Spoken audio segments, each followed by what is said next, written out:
welcome to Daisy Chains. Today we are reading for a lovely sign of Gemini during the Virgo season. Okay, sorry I'm a bit late with these videos today, but I seem to be a bit behind for some reason. Oh, this is not a good start, is it? Okay.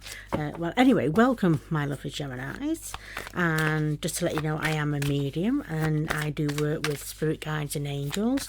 So as I'm doing the reading, I do open myself up to channel, and any extra information that wishes to come through gets put through into the readings. Okay, my loves? So hopefully you'll have a lovely reading. Also, I have the added energy of healing coming through in the reading as well. So the lovely healing energy rays come through during the reading. Okay? Okay. Thank you, spirit guys. Just get a couple more. Also to let you know that this is the general reading. For it may resonate with you, it may not, so please just take what does resonate with you and leave the rest, and hopefully you will get an enjoyable reading. Please, spirit guides and angels, please may I have another card for the lovely Geminis. Please, spirit guides and angels. Oops, there we go, there's another one. Thank you, spirit guide. Let's get another one for you.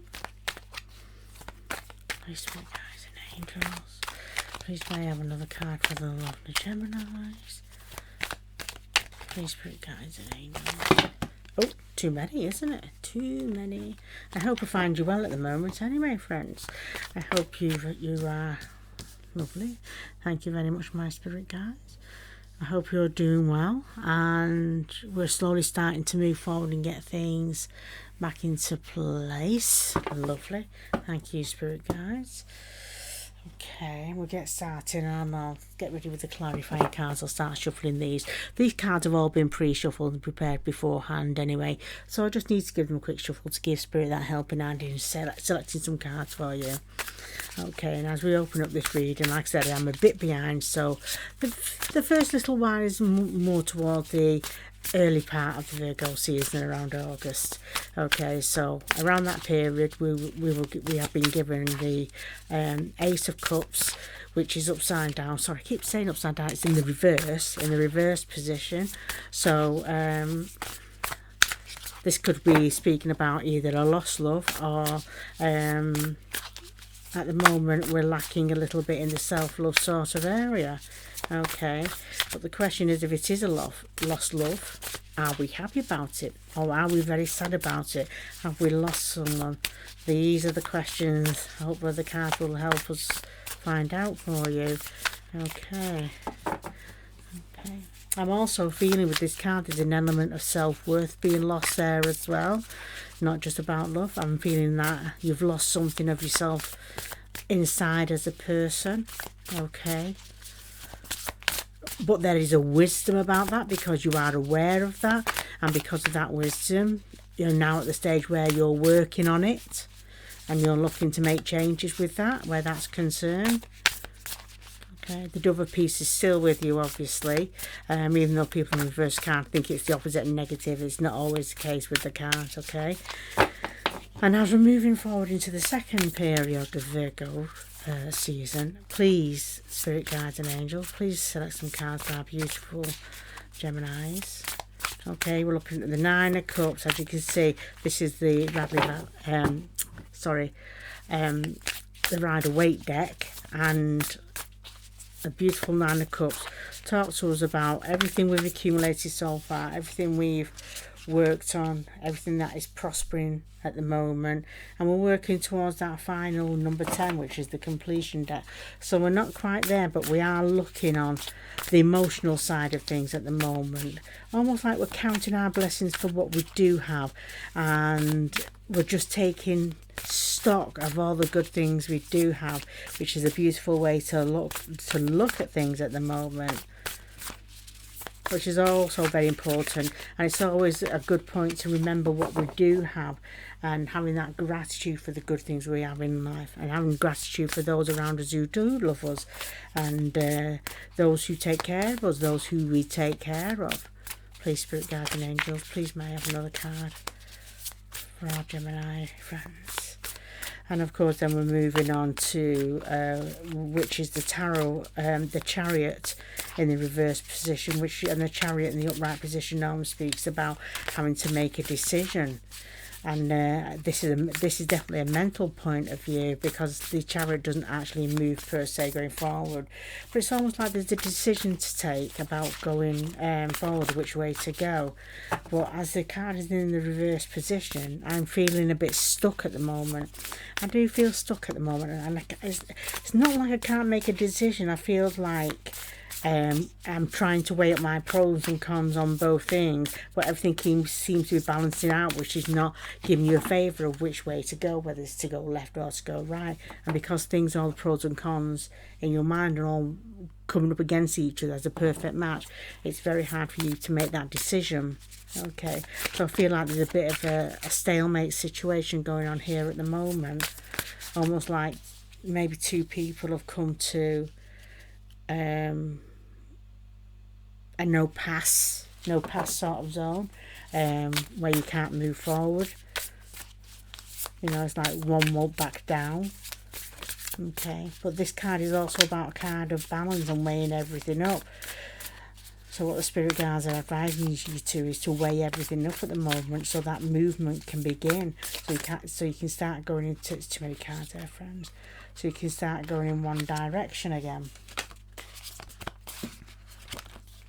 Oh dear, I'm having trouble with these, aren't I? Sorry about that, friends. Okay. Please, spirit guides and angels, please may I have a card for our lovely Geminis. I know we're going towards the end of the Virgo scene. We've got this beautiful Queen of Wands, and not only does she sit royally on her throne, but she's sat, there's 3 cards there. I'll see if one more card pops up. But she sat there with knowledge and wisdom. She sat there because she's learned so much recently, and she's acquired that knowledge, and through her actions, through the choices, through the physical choices and decisions she's made, she has managed to elevate herself to that status that she's learned, and she's progressed. Okay. And I'm very much drawn to the sunflower in that picture, because sunflowers always turn their faces to the sun. Whenever the sun is in the sky, the sunflowers themselves turn, so the actual face of the sunflower is actually facing the sun, which is also a metaphorical way for you always looking for the bright things in your life at the moment, for you looking on the bright side and wanting that sun in your life. And so because you want it, you will follow the sun. Okay, and you will draw in those things that you want into life. Okay, sorry, I didn't turn that over. Okay, let's get on with clarifying these cards, shall we? Okay, with the Ace of Cups reversed, we are being given the Ace of Wands. Okay, so where there may have been a loss with where the Ace of Cups is concerned, or almost like it could be a loss of self-esteem, it could be a loss within, and we're feeling it in the emotional centre. We're really feeling it in our hearts. What the Ace of Wands is saying, what is a loss there is being replaced with some amazing ideas, almost as if these ideas are being given to you divinely or spiritually inspired in some way. But it's on fire in you. These ideas suddenly wake you up, and as if say, I really want to do this. I really want to move forward with this. I am just feeling on fire now, which almost kind of drowns out any sadness here or any low self-esteem to feeling. It's like a fire has been put back into your belly here, able to start coming on top again. Okay, and because of that inspiration you've been given, because of that divine spark you've been given, it's enabling you to lay the foundations in order to move forward and go forward. Don't forget, whatever occurs here leads us on to this 9 of Cups period, where we're starting to count our blessings, and we're starting to look at all the good things, connected to everything we have in life, all the good things we've got, the happiness, the dream fulfillment. It can be just small things. It doesn't have to be big things, but those small things make up one big thing, okay? So let's look on to the 9 of Cups now and see what we've got clarifying it. Okay, we've got a clarifying card here, the page of the Nine of Swords, sorry, which talks about the worries in the night we have and the stresses and the problems. Okay, but again, Swords is about the mind, the thought processes. And they always say when we worry at night, it always seems far worse than what it truly is. And that is true. That is just not hearsay. At night, always things seem darker and our worry seems more intense and sometimes even more frightening at night. Okay? But this is thought processes, and what we think doesn't mean say that it's actually true. And now to clarify for that card, here we have, I've turned it around for you so you can actually just see this card. We have the beautiful Page of Wands, okay? Ready for action. So this could be the influence of a child or a junior or the passion of that young woman where the thought processes comes in. Okay, it's in the reverse position at the moment because of the hindrance of this, the nine, because of the hindrance of this Nine of Swords. It's holding back this new fresh idea, this new beginning, this new going forward. And which is important, these cards are asking you to think on that and to not let that occur. Okay? Because with that, this is what leads on to this indecision moment, this not knowing which way to go, all the pros and cons being weighed up and all coming out exactly the same, and we don't know how to move forward.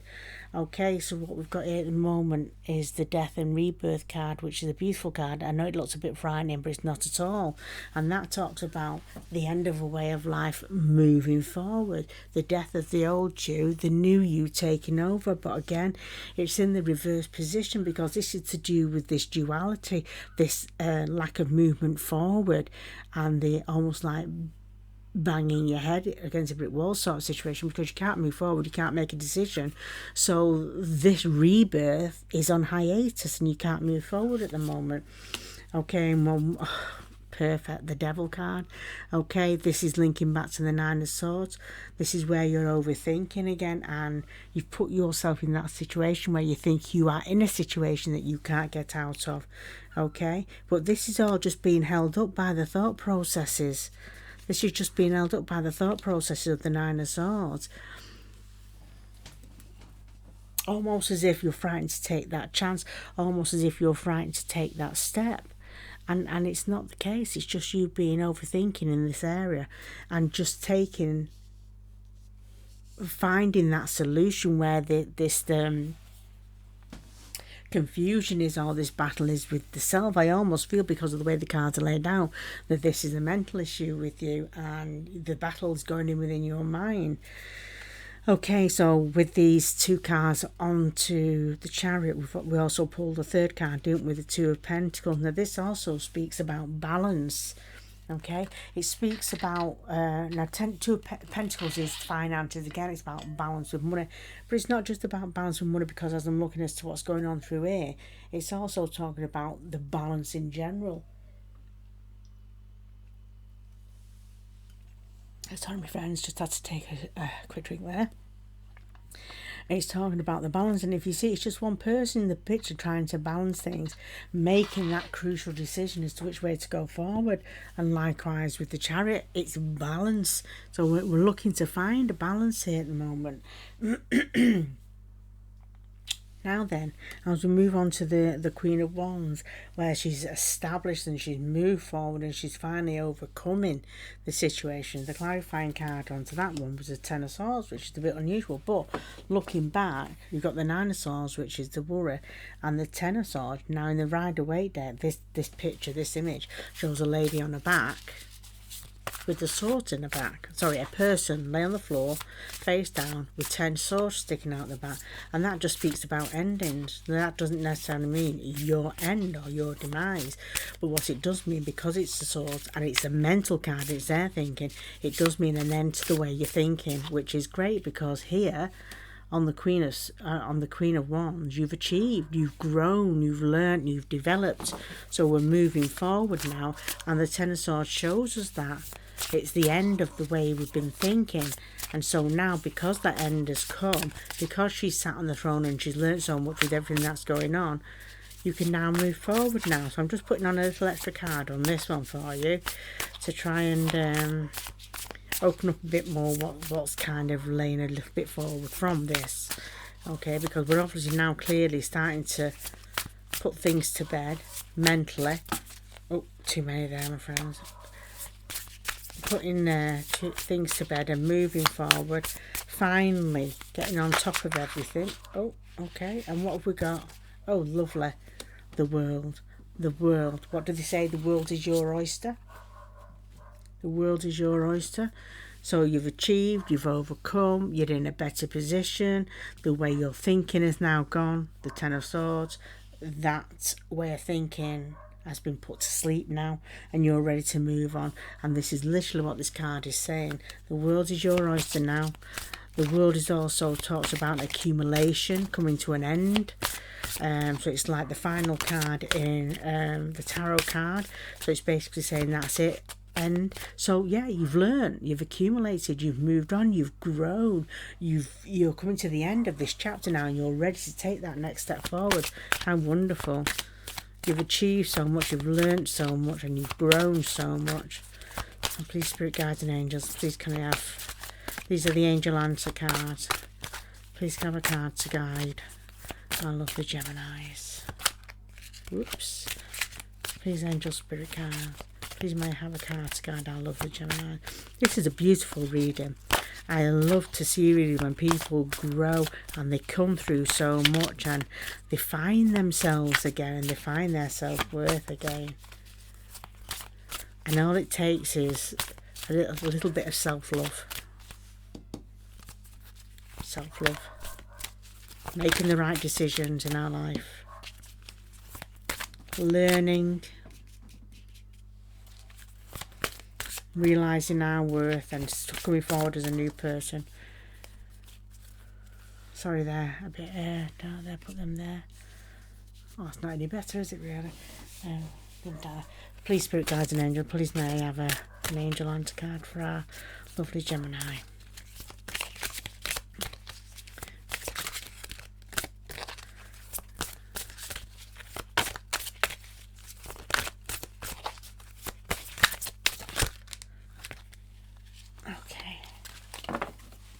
Okay, beautiful recovery, beautiful. Whatever you've been through here, you've grown, you've developed, you've put to bed the ideas that was holding you back, all the stresses and the worries. You've got the World card, which speaks about the end of the chapter, and you're going through a period of recovery. This can be nothing but success for you now. You are on that new road, which is an absolutely wonderful way to end that reading. So, my lovely Geminis, it's been a pleasure to read for you, and I've really enjoyed myself doing this reading for you. I look forward to seeing you next month. So if you like this video, please like, share and subscribe. Your views do matter to me. Take care, take the healing with you, and I'll see you next time. Bye bye.